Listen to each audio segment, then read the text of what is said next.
Bien, vamos a retomar un poquito el tema que habíamos dado en la clase anterior, que tenía que ver con el anarquismo, que lo vimos así como muy rápidamente.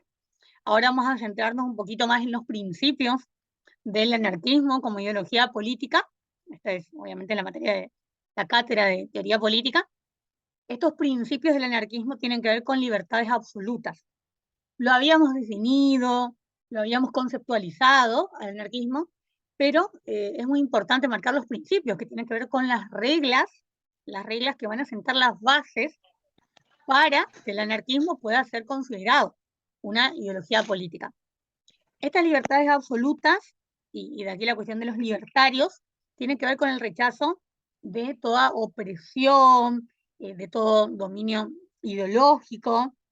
Se rechaza toda religión, se rechaza toda doctrina, lo que tiene que ver con la política, los partidos políticos, se rechaza al Estado, se rechaza a la burocracia.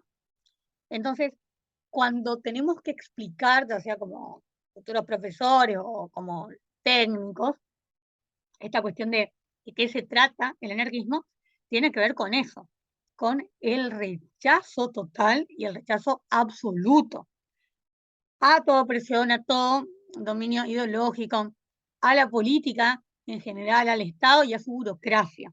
Eso tiene que quedar bien en claro. Con respecto a lo económico, el anarquismo también rechaza a la propiedad privada, rechaza absolutamente a la propiedad privada, una clase sobre otra.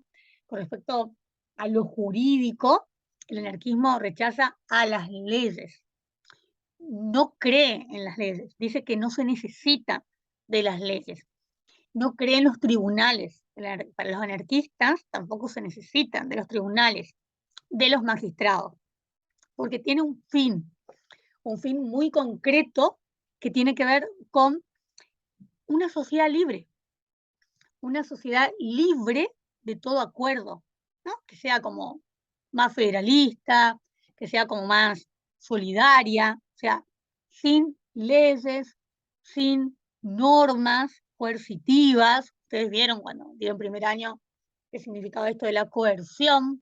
Entonces, una sociedad que sea realmente libre, sin ningún tipo de acuerdo, sin ningún tipo de norma, sin ningún tipo de imposición. ¿Por qué? Porque el anarquismo desde sus inicios se va a vislumbrar, se va a presentar como una ideología, pero para algunos también es más que nada una teoría social y una teoría filosófica, pero nosotros en la carrera lo conocemos como básicamente una ideología política. Esa es la manera en que tenemos de conocer al anarquismo. Pero destacar bien esto de los principios, porque esos principios son las reglas que van a sentar las bases para que pueda existir el anarquismo como ideología política. Cuando lo explican en los exámenes, o sobre todo ahora que comenzaron con las simulaciones, los que van al aula, específicamente los que van al aula, tienden a conceptualizar al anarquismo y dar algunos ejemplos de quiénes fueron anarquistas, pero luego si algún estudiante les pregunta, ¿qué es lo que rechazan? Todo eso. Hay que detenerse en eso. ¿Es todo o es una parte? ¿Mm? Hay que saber distinguir. No es lo mismo decir que rechazan todo a decir que rechazan solo una cuestión, que tiene que ver solo con la religión, que tiene que ver solo con la política. Y sin embargo, tiene que ver con pretender. Esa es la finalidad inmediata.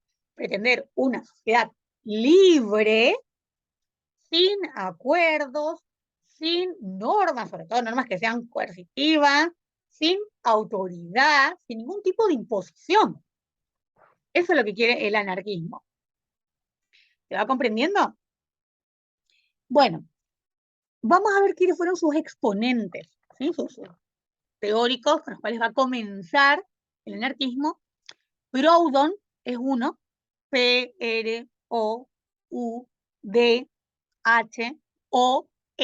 Proudhon. Bakunin es otro, ¿sí? de sus precursores, Proudhon, Bakunin, Kropotkin también es otro de sus precursores con los cuales se va a iniciar el anarquismo. Se van a, digamos, dividir los anarquistas en lo que se conoció como la Primera Internacional. La Primera Internacional, la Segunda Internacional, fueron grandes huelgas de trabajadores a nivel internacional, tanto la Primera Internacional como la Segunda Internacional. Cuando ocurre esta primera gran huelga de trabajadores a nivel internacional, conocida como la Primera Internacional, es ahí cuando van a comenzar a dividirse los anarquistas entre ellos mismos. Entonces van a conformar, digamos, un doble grupo para oponerse a distintas cuestiones. Ahí está lo más relevante, digamos. Básicamente opuestos al proyecto de Partido Obrero, a los que eran seguidores de Proudhon, se los denominaba como proudhonianos, ¿sí? Que eran los antiparlamentarios, o sea, los seguidores de Proudhon, de este precursor Proudhon, eran considerados los antiparlamentarios. Los creadores, digamos, los seguidores del mutualismo. Luego tenemos lo que tiene que ver con un pensamiento más individualista, que va a tener a otros precursores, otros que van a tener un pensamiento más colectivista, que va a tener que ver con un pensamiento más revolucionario, de pretender ya no una propiedad privada, sino una propiedad comunal, que van a ser los seguidores de Bakunin.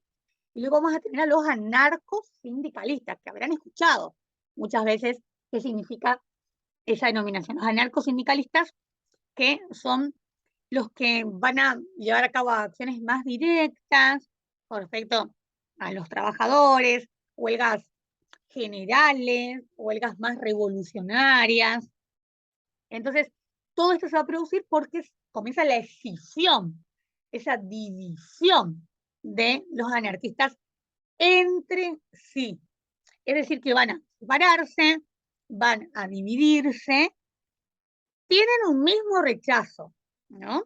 A todo tipo de opresión, a todo tipo de autoridad, pero se van a comenzar a diferenciar con respecto a qué se oponen principalmente. Es decir, que van a colocar como foco, ¿sí?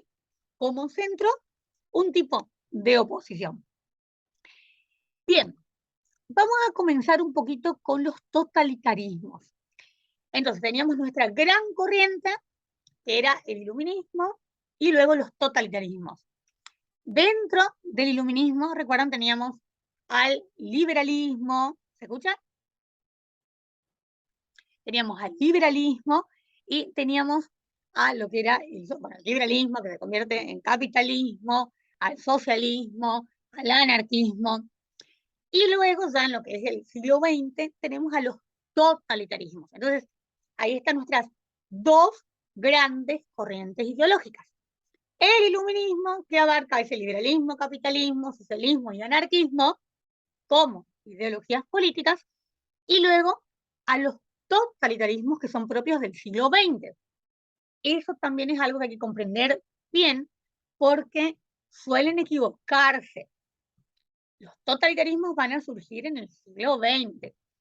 Lo que existe antes, los regímenes que existen antes, recuerden que son regímenes, además de, en este caso, de ideologías políticas, surgen en el siglo XX. ¿Sí? Antes hablamos de regímenes políticos autoritarios. ¿Mm? El totalitarismo, como régimen político, abarca ciertas ideologías políticas. Nace en el siglo XX y aquí el Estado domina la sociedad. Ese es un concepto básico del totalitarismo. El Estado es quien va a dominar la sociedad. Se da, digamos, fin, se elimina, se termina con los derechos, con las libertades individuales. Entonces se da un antiliberalismo. Esto es fundamental que apunten. El totalitarismo va a estar totalmente en desacuerdo y totalmente se va a oponer a los liberales. Entonces, liberal, es anticomunista, imperialista, ¿sí? Nacionalista, eso es fundamental. Entonces, es ¿sí? Antiliberal, nacionalista y es imperialista. Hay algunos con respecto a la doctrina que debaten, porque hubieron totalitarismos que estuvieron de acuerdo con el comunismo de Stalin. Entonces van a considerar al comunismo stalinista como un totalitarismo. Pero hay otra parte de la doctrina que dice que no, que en realidad se oponían al comunismo y eran anticomunistas. Vamos a tomar la postura de Sodaro, que es nuestro autor en todos estos temas de las ideologías políticas, en donde dice que sí. Y lo vamos a ubicar ahí al comunismo de Stalin. Bien, los mecanismos que utiliza el totalitarismo, ¿cuáles son esos mecanismos? Por ejemplo, la movilización de masas. Ese es un mecanismo. Movilizar a las masas. Es por eso que hasta hoy día, cuando surgen líderes que son movilizadores de grandes masas, o que aparecen así con carisma, con liderazgo, recuerden que se nace líder, se nace con carisma. Carisma significa gracia especial, con eso se nace.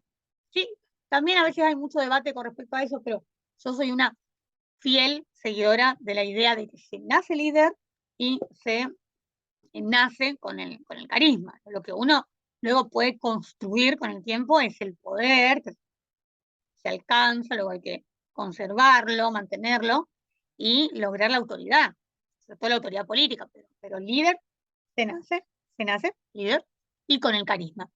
Bueno, entonces, dentro de los mecanismos del totalitarismo tenemos la movilización de masas, tenemos la propaganda política.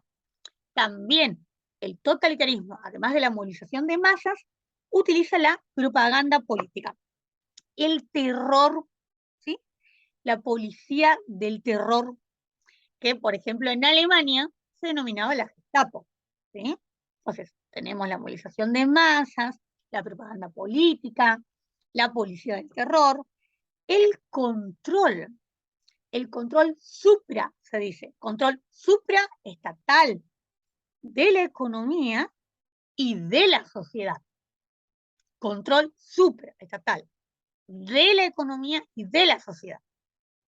Entonces, mecanismos de los totalitarismos: la movilización de grandes masas, la propaganda política, la policía de terror, el control supraestatal de la economía, de la sociedad. ¿Dónde está concentrado el poder en un totalitarismo, en un régimen totalitario? En todos los partidos políticos, en algún que otro partido político. No, el poder va a estar concentrado en un solo partido. Es un partido único. Entonces, si queremos pensar actualmente qué régimen es totalitario, y tenemos que pensar en uno que el poder se encuentre, que el poder se someta a un partido único. Ese partido único, y aquí está la gran diferencia con los regímenes autoritarios, ese partido único actúa en nombre, representa a un líder, actúa en nombre, representa a un líder político, que actúa este líder político en forma totalitaria. Y también se hace esto en nombre de una determinada clase social.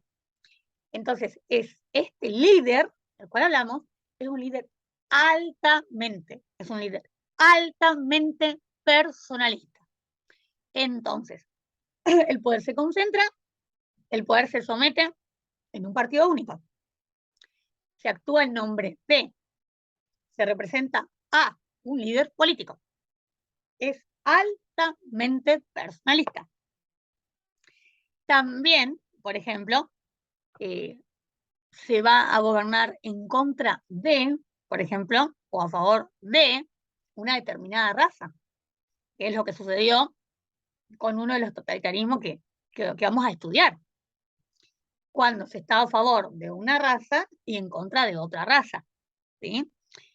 Otra cuestión es que el partido único, esto es muy importante, el partido único se va a identificar con el Estado. Es lo mismo, se identifica el partido único, ¿no? Existe otro partido, con el Estado, en la misma línea. ¿Y con él? ¿A quién se refieren? ¿A quién hacen referencia? Es decir, ¿a quién responden? Al líder político, a ese líder que es un líder totalitario, que como sabemos, hay más está tratando de entrar, que como sabemos, Alemania tuvo su líder, Italia tuvo su líder, y España, ojo con eso, porque España no fue un totalitarismo. España, y lo vamos a ver luego, tuvo un régimen autoritario que lo compartió con Grecia y con Portugal. Ahí hay un caso paradigmático que se estudia, que es Grecia, Portugal y España, en el mismo momento los regímenes autoritarios. Entonces, cuando pensamos en los regímenes totalitarios, tenemos que pensar en Alemania y en Italia. Y este autor nuestro de la materia, que es Sodaro, lo vamos a incluir aquí, entonces vamos a incluir a lo que era la URSS, la ex Unión de las Repúblicas Socialistas Soviéticas, y ahí vamos a estudiar a Stalin. Pero ojo con confundir que España, con el general Francisco Franco, era totalitaria. Tenía un régimen autoritario, del autoritarismo europeo. Eso, apuntar bien, por favor, para no confundirse, ¿sí? Bien, vamos a ver un poquito esta cuestión de las instituciones, ¿sí? ¿Cómo son las instituciones en un totalitarismo? Porque si decimos, partido único, este partido se identifica con el Estado, se actúa en nombre de, se representa a. Entonces, ¿cómo son las instituciones? ¿Cómo se van a distribuir esas instituciones? Y hay una sola cabeza. Eso es fundamental que apunten. Una sola cabeza. ¿Cómo sería eso? Fácil. En Alemania, una sola cabeza, el Führer. En Alemania se decía el Führer. ¿Mm? ¿A quién se le decía el Führer? A Hitler. Y en Italia se decía el Duce, a Mussolini. Entonces ahí tenemos los dos grandes ejemplos. Por un lado, una sola cabeza, el Führer en Alemania y el Duce en Italia. ¿Qué sería eso de una sola cabeza? Sería jefe de partido y jefe del Estado. Apuntar bien eso, por favor. Una sola cabeza sería jefe de partido, jefe del Estado. Se los consideraba al Führer en Alemania, al Duce en Italia, como mesías carismáticos, que identificaba al partido, obviamente, que identificaba a la nación, que identificaba al Estado. Miren qué general, miren qué global. Por eso una sola cabeza, Führer y Duce. También era una manera de identificar la fuerza pública, una manera de identificar la fuerza partidaria. Eso es fundamental que apunten también. Una manera de identificar la fuerza pública y una manera de identificar la fuerza partidaria. Policía política, las milicias armadas, todo lo que implicaba el poder del Führer y del Duce. Esa policía del terror y esas milicias que se armaban, ¿para qué? Para perseguir a quienes se perseguían. En primer lugar, a los opositores, ¿no? Al que se identificaba como opositor, al Führer, al que se identificaba como opositor, al Duce. Eso en primer lugar. Pero luego se perseguía a lo que se oponía. Vieron que cuando comencé, les dije, estaban a favor de una raza, en contra de una raza, a favor de una religión, en contra de una religión. Bueno, si se colocaban en contra de la raza judía, iban a perseguir a los judíos. Si estaban en contra de los gitanos, iban a perseguir a los gitanos. ¿Y estaban a favor de qué raza? A favor de esa raza perfecta, de la raza aria, por ejemplo. Eso hay que comprender bien cuando decimos a quiénes perseguían. ¿Por qué los perseguían? Porque así lo decía el Führer, porque así lo determinaba el Duce, porque era un objetivo que se colocaba el partido. Obviamente que la idea central estaba en lograr mayores territorios, ¿sí? Se pretendía la conquista de mayores territorios, de mayores naciones, para de esa manera lograr más poder imperial, ¿no? Todavía era esa época, ¿no? Esa era la idea central, lograr mayor poder imperial.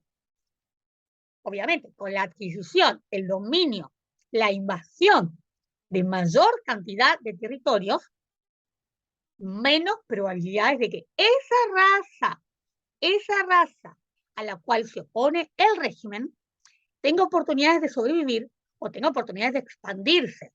Porque eso es lo que el Führer y el Duce querían evitar. Que esa raza a las cuales se oponía el régimen se expandiera. Para ellos, en la psiquis de lo que pretendía el partido, el régimen más que nada, era evitar por todos los medios que se expandiera. Hoy por hoy nosotros no, es muy difícil de entenderlo y sobre todo para nosotros que nacimos en democracia, gracias a Dios, tenemos una democracia súper consolidada, pero en ese momento las naciones completas, digo Alemania, Italia, apoyaban al régimen, porque eran muy pocos los que se oponían al régimen siendo alemanes puros o siendo italianos puros. Eran muy pocos. Era muy raro que se dieran los matrimonios mixtos. ¿Cómo sería un matrimonio mixto? Por ejemplo, de un alemán con una judía. Sucedía y así se escapaban y algunos lograron escaparse y algunos no. Pero sucedía. Los matrimonios no eran mixtos porque, por ejemplo, alguien de la religión judía, o sea, estaba totalmente prohibido mirar a un alemán como un alemán a una judía. Pero sucedía también. Raro, muy raro. Bien, raro por todo lo que implicaba, obviamente. No quiero decir que esté mal. Fascismo. Vamos al fascismo. Entonces, comenzamos con el totalitarismo y vamos a la primer ideología política que está dentro del totalitarismo. Recuerden, totalitarismo, régimen político. Dentro de este régimen político totalitario, las ideologías políticas que van a comprender a este régimen totalitario. Y el fascismo es el primero. Vamos con el fascismo. Con las características. Empecemos con las características del fascismo. Una capacidad movilizadora de masas. Esa es la primera característica del fascismo. Tenía una capacidad movilizadora de masas. La primera característica. La segunda característica, un culto a la violencia. Perdón, no hay más de la garganta todo el día de clase. Culto a la violencia. Entonces, primero, una capacidad movilizadora de masas. Segunda característica, culto a la violencia. Vamos con la tercera característica que tiene que ver con un rechazo radical. ¿No? Cuando decimos radical, decimos extremo, ¿sí? Un rechazo radical al orden liberal y a sus instituciones. Rechazo radical al orden liberal y a las instituciones de este orden liberal, o sea, al liberalismo. Otra cuestión tiene que ver con, o sea, cuando hablamos de este rechazo liberal, a ver, siempre recordando lo que implica el orden liberal, liberalismo, ¿no? La división de poderes, el parlamento, lo que tiene que ver con los derechos civiles, libertades civiles, ¿sí? No pierdan esa contextualización, ¿sí? Ya a esta altura más o menos tenemos que, por ejemplo, si hablamos de liberal, liberalismo, capitalismo, ¿sí? Poder ir organizando todo nuestro esquema de conocimientos. Entonces, un rechazo radical al liberalismo, todo lo que tiene que ver con la división de poderes, con el parlamento, con las libertades civiles. Bien. Otra característica del fascismo es una construcción de organizaciones y partidos de izquierda. Fundamental esto. Una, ¿sí? Destrucción, que se destruyan, era necesario destruir todas las organizaciones, ¿sí? Y los partidos de izquierda, porque recuerden que cuando hablamos de esta ideología fascista, es de derecha. Luego damos una clase especial, hasta la próxima, para explicar bien estas cuestiones de izquierda y de derecha, pero al fascismo lo ubicamos en una política de derecha. Es por eso que se oponen a los partidos y a las organizaciones de izquierda, ¿sí? También van a estar en contra de todo lo que implica, por ejemplo, la organización obrera. Todo lo que implique que los obreros puedan adquirir más derechos, mayores derechos. También los fascistas van a estar en contra de esto y van a apoyar más que nada el corporativismo, ¿sí? Otra característica tiene que ver con un intento de controlar, un intento de cooptar. Esa palabra, ¿sí? Cooptar significa atraer, ¿no? Un intento de controlar, de cooptar, más que nada las organizaciones políticas, más que nada las organizaciones sociales, culturales, económicas. Van a querer cooptar todo tipo de organización política, todo tipo de organización social, todo tipo de organización cultural y económica. Cooptar, atraer. Y otra característica es una propuesta de Estado fuerte. Esa es otra característica. Una propuesta de Estado fuerte. Otra característica tiene que ver con un Estado centralizado. Esa es otra característica del fascismo. El Estado tiene que ser un Estado centralizado. Otra característica es que tiene que ser un Estado neta y exclusivamente ultra autoritario. Un Estado neta y exclusivamente ultra autoritario. Eso con respecto a los fascistas. Recuerden que cuando hablamos del fascismo, estamos hablando de Italia, ¿no? Y de su líder, el Duce, ¿sí? Tanto el Führer como Duce significa conductor, solo que Führer en alemán y Duce en italiano, pero era eso. Esa es la denominación, ¿no?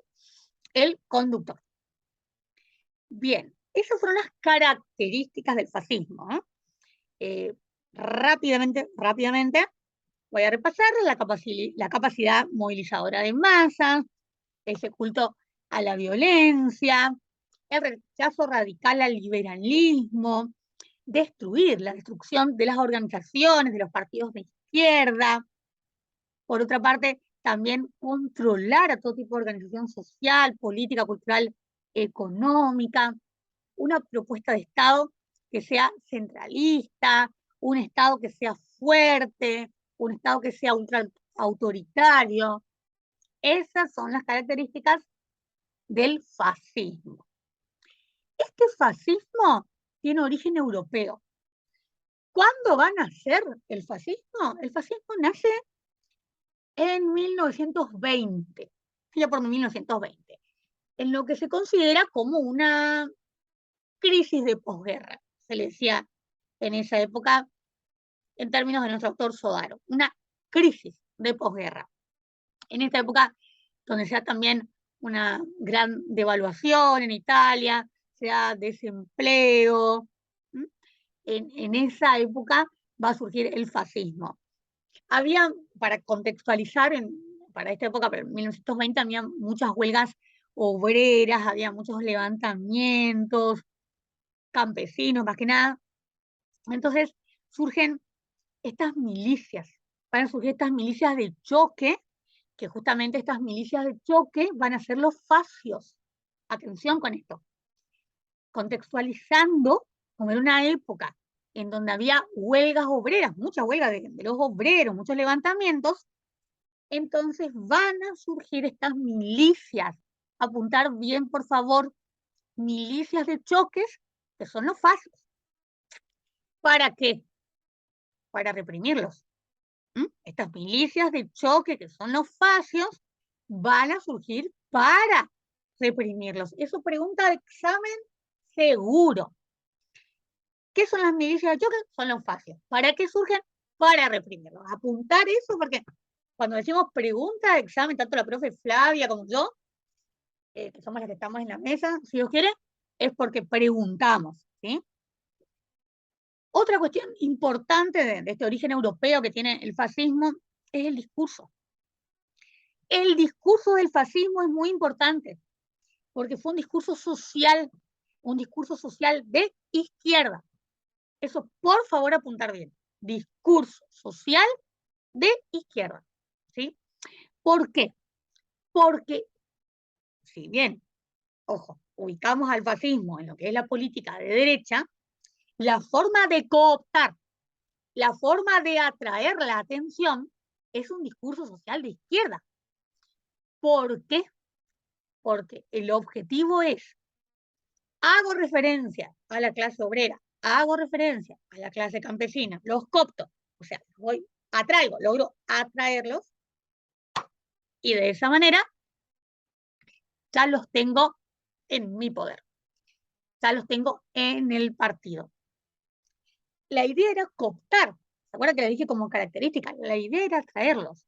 Es por eso que ese discurso social de izquierda, ¿sí? Con políticas de derecha, ¿sí? O sea, derecha revolucionaria. Miren, Hitler, cuando forma su partido, el partido se denomina Nacional Socialista. Nacional Socialista. Nacional sí, porque lo nacional hace referencia a la política de derecha, pero socialista porque de esa manera muchos obreros, mucha clase campesina, ¿sí? Logró convencerse con el discurso de Hitler. Así Hitler logró la atracción de mucha parte de esta clase obrera y de los trabajadores. O sea, de la clase obrera, pero de la clase campesina. Así los cooptó, así lo votaron, porque recuerden que Hitler, luego vamos a ver un poquito de eso, Hitler llega al poder en forma legal. En forma legal logra los escaños de su partido, es decir, las bancas. A Hitler lo votaron. Él llega en un régimen democrático. Lo que pasa es que luego vamos a ver lo que sucede. Pero llega en forma legal, en forma legítima. Fue votado por el pueblo. Por esta cuestión de cómo logró cooptar a los votantes con la denominación de su partido Nacional Socialista. Eso es algo que tienen que apuntar muy bien, si bien estamos hablando del fascismo y así lo ubicamos en el nazismo. El discurso social de izquierda con políticas de derecha, para que se comprenda bien. Y la marcha sobre Roma, ¿sí? Otra cuestión importante aquí del fascismo, la marcha sobre Roma en 1922, que es la victoria electoral, ¿sí? De los fascios, 1924, ¿sí? Otra victoria electoral, y ahí comienzan a llegar al poder, ahí comienzan a instalarse en el poder los fascios, que dijimos que eran esas milicias de choque. se va comprendiendo todo. Sé que, bueno, Juan no puede hablar, pero creo que estás con tu bebé capaz, pero espero que se comprenda. Yo sé que ustedes apuntan todo, me hacen así con el dedito nomás y buenísimo, ya está, que se comprenda todo. Así como, así como lo desarrollo, así lo voy a preguntar en el examen, sobre todo eso que digo, pregunta de exámenes, porque lo voy a preguntar, ¿sí? Así que ustedes de la manera que apuntan todo, buenísimo, o sea, es para que rindan las materias en el primero o en el segundo llamado, ¿sí? No se dejen estar con esta materia que es larga, pero están en las clases, les ayuda muchísimo porque están apuntando todo. Vamos a ver cómo llega Hitler al poder en lo que se va a denominar la República de Weimar. ¿Sí? Con eso vamos a comenzar, nos quedan 2 minutitos. La clase que viene, ahora vamos a ir con la otra materia, pero para ir un poco contextualizando, tanto Hitler como tanto Mussolini son nacionalistas, política de derecha. Hitler, Mussolini, ¿sí? Nacionalistas, política de derecha. Eso tiene que quedar muy en claro. Y se encuentran dentro del régimen totalitario. Entonces, ellos se oponen, ellos están en contra de la política de izquierda. ¿A quién vamos a ubicar en las políticas de izquierda? A los trabajadores, o sea, los obreros, la clase campesina, la clase baja, lo que Marx había denominado como proletariado, ¿sí? Los ubicamos en esa política de izquierda, ¿sí? Es a la cual se oponen los nacionalistas como Hitler y como Mussolini, ¿sí?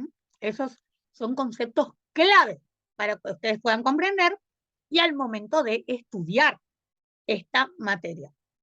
Vero, vos decime nomás, ¿haces profesorado? No, solo tecnicatura era. Así no, ¿profesorado haces? No, espectacular. Bueno, y Juan también. ¿Vieron? Y ustedes sí o sí tienen que contextualizar y conceptualizar bien esto, porque son temas que ustedes los van a desarrollar en el nivel secundario. Y los estudiantes preguntan. Y como siempre digo, cada vez vienen más preparados. ¿Pero por qué vienen más preparados? Porque tienen esto. ¿Mm? Por eso. Ahí está la cuestión. Si yo no estoy segura de que la política de Hitler y de Mussolini es de derecha, ellos rápidamente agarran su amiguito, el señor Google, y ya se enteran. Entonces tengo que estar segura de qué tipo de política era, aunque su discurso social era un discurso social de izquierda, que es otra cosa. Ya les conté para qué lo utilizaban, para cooptar, para atraer electores, votantes, solo para eso. Ese fue el objetivo. ¿Sí? Bueno, chicos, vamos a pasar a la otra materia, política comparada. Nos vemos en el otro link, recuerden, ¿sí?